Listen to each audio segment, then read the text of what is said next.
Good evening and welcome to NTD UK News. I'm Stuart Leeson here, today's top stories. England is entering a new stage of lockdown easing, but Prime Minister Boris Johnson is calling for a heavy dose of caution. So what can you do now after England's biggest step back to normal? We take a look at the changes. And with its name on the UK's green list, Portugal is getting ready to welcome British tourists.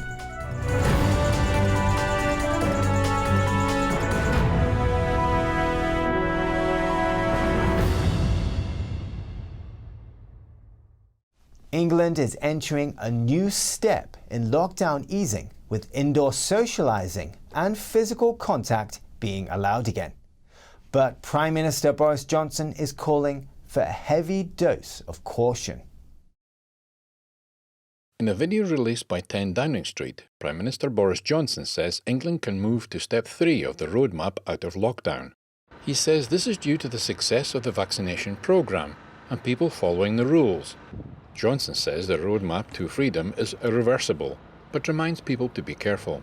He gives a warning about hugging loved ones, saying it could risk transmitting the disease, and suggests considering whether they have been vaccinated first. The Prime Minister said on Friday the government is accelerating the rollout of the second dose of vaccines. Johnson says the government is keeping the spread of the Indian variant under close observation and taking swift action where infection rates are rising. I want us to trust people to be responsible and to do the right thing. That's the way to live with this virus while protecting the NHS and restoring our freedoms. And it's very clear now we're going to have to live with this new variant of the virus as well for some time. Ministers are hoping surge testing and vaccines will allow a safe opening up of the nation, with jabs due to be extended to the over 35s this week. But on Sunday, Health Secretary Matt Hancock did not rule out the possibility of imposing local lockdowns in areas such as Bolton to tackle the Indian variant. He says the variant is spreading like wildfire among the unvaccinated groups and called for as many people to be vaccinated as possible. I would stress that this is from the labs, it's not clinical data, and it is very early, but it does give us a degree of confidence that the vaccines work against this Indian variant, but it is clearly more transmissible. Hancock said the UK has found more than 1,300 cases of the Indian variant. England is entering a new step of lockdown easing. For many people, Monday is the first time they can hug their loved one in over a year. From Monday, England is taking the single biggest step back to normal, with many restrictions lifted. According to a video released by 10 Downing Street, up to 30 people can now meet outdoors. For indoor meetings, up to 6 people are allowed, or people from 2 households. Pubs, bars and restaurants will be able to serve customers indoors. Cinemas, bowling alleys and museums can reopen, as can all holiday accommodation including hotels, hostels and B&Bs. Weddings, receptions and other life events can take place with up to 30 people. The government is also lifting restrictions on the numbers attending funerals, in line with how many people the venues can safely accommodate. Theatres, concert halls, conference centres and sports stadia can also reopen, with capacity limits determined by the size of each venue. The government will increase the number of named visitors for those in care homes from 2 to 5. And residents will have greater freedoms to leave their home without having to isolate on their return. Domestic overnight stays will be allowed for groups of up to 6 people, or people from 2 households. Some travel abroad will be possible, subject to a traffic light system. Wales is moving to Alert Level 2. Indoor hospitality and entertainment venues can reopen, allowing up to 30 people to take part in organised indoor events and up to 50 people in organised outdoor events. Most regions in Scotland are dropping to Level 2. In Level 2 areas, 6 people from 3 households will be able to meet indoors and 8 people from 8 houses can meet outdoors. Social distancing during meetings indoors and in private gardens will be dropped, allowing people to hug loved ones again. In Northern Ireland, indoor hospitality is set to reopen on May 24th, with up to 6 people allowed to sit together. Indoor visits in a domestic setting are also to be allowed, involving 6 people from no more than 2 households. Like in the rest of the world, the COVID-19 pandemic shut down theatres in the West End. As of Monday, though, they will be able to welcome back audiences, but only at 50% capacity and with protective measures in place. NTD's Neil Woodrow brings us a reaction from London's West End. The last but one reopening day under the government's roadmap out of lockdown comes at a very testing time as the pandemic grabs people's attention again. But looking on the positive side, people can go inside a restaurant and eat a meal, visit museums, cinemas and theatres. We spoke to some theatregoers whether they'll be taking advantage of the latest release of lockdown measures. These ladies will book, but maybe not right away. I think we've had so many things this year where things have opened, closed. I think I'll just be waiting to avoid disappointment. This gentleman saw a pantomime in December. I live in London, near Covent Garden, and walking around this area in the last year has been strange, to see the theatres closed most of the time. This lady has just booked for Phantom of the Opera in October. Oh God, I'm so excited. I was just so happy to finally be able to book and not see we have to reschedule, but actually book and hopefully know that this is going to be something. So I'm really excited for it. And I'm even going past the theatre now just to have a look and say finally we can start going to the theatres. That's how the public feels, but how about the performers?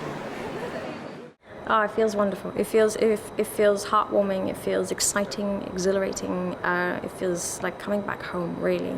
It's the last show that most of us have done before this madness happened, and so it's a great way to get back to a different version of the life before 2020.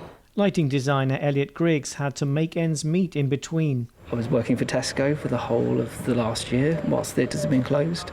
So I sort of almost feel guilty that I'm opening one of the very first shows back into the West End. So many people are still waiting for that call to come. So I sort of feel very lucky to be here and back doing this job. Some shows open today, but others open later. This one behind me opens on May 20th. Neil Woodrow, NTD News, West End, London. Pubs, bars and restaurants welcome customers indoors as England's lockdown eases. This time, there won't be any curfews or a rule to have a substantial meal with a drink. NTD's Jane Well has more. After several months of only serving takeaways, this 24-hour cafe prepares to welcome customers just after midnight on Monday morning. Yeah, we're dead excited. We've been waiting for this for quite a while, to be honest. And we're just waiting for the customers to come back, hoping that they'll be confident enough to come and dine in, which I think most people are now. And we're obviously COVID safe. The cafe has been in the family since 1959 and is located in the heart of the capital's financial district. There's been peaks and troughs, there's been recessions, there's been, bombings, there's been, fairly different times. I think the most recent lockdown and sort of COVID has been unprecedented. To get back to the hustle and bustle of where we were pre-COVID probably will take a little bit longer than, this year. We're looking at next year to be a better year. While it wasn't packed, people were happy to be back. Most venues in the capital, though, reopened indoors during the day.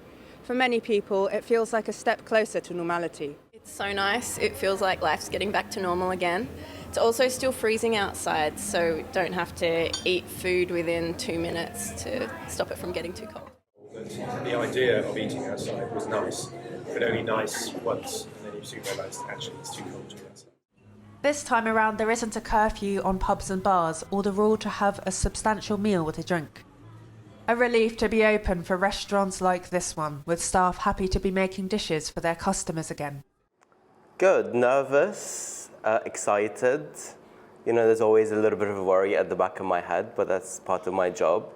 But generally very positive. Everybody is engaged, our colleagues are all engaged, and we have a lot of reservations, so hopefully this is it, from here on. It's hoped that all restrictions will be eased by June 21st. A government review of this is expected at the end of May. Jane Warrell, NTD News, London. Portugal welcomes back British visitors from today, a huge relief for its tourism sector, and Brits are glad to return to the beach after a 4-month-long ban on travel. Sun-hungry British visitors descend on Portugal. More than 5,000 were expected to arrive on 17 flights on Monday. Travellers are excited. It's the one thing we've been waiting for all this time, is to come away.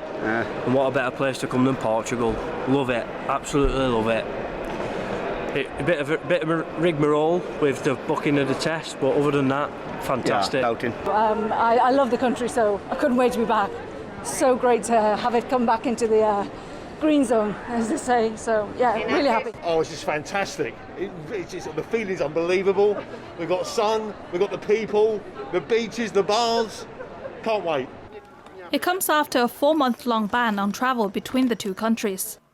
The return of British tourists is a much-needed boost for Portugal's struggling tourism sector, which relies heavily on the UK market. Most visitors head to the southern Algarve region, famous for its beaches. This beach restaurant is getting ready for the arrivals. Its manager says Brits are her most frequent guests. This Londoner, who has lived here for 9 months, knows what his compatriots have been missing out on. This is so safe. Everyone here is so honest. Very little crime. Obviously lovely weather, lovely food. Beaches were still quiet on Sunday, waiting for the tourists to fill them. UK holidaymakers rated Portugal in a recent poll as one of the world's best value destinations.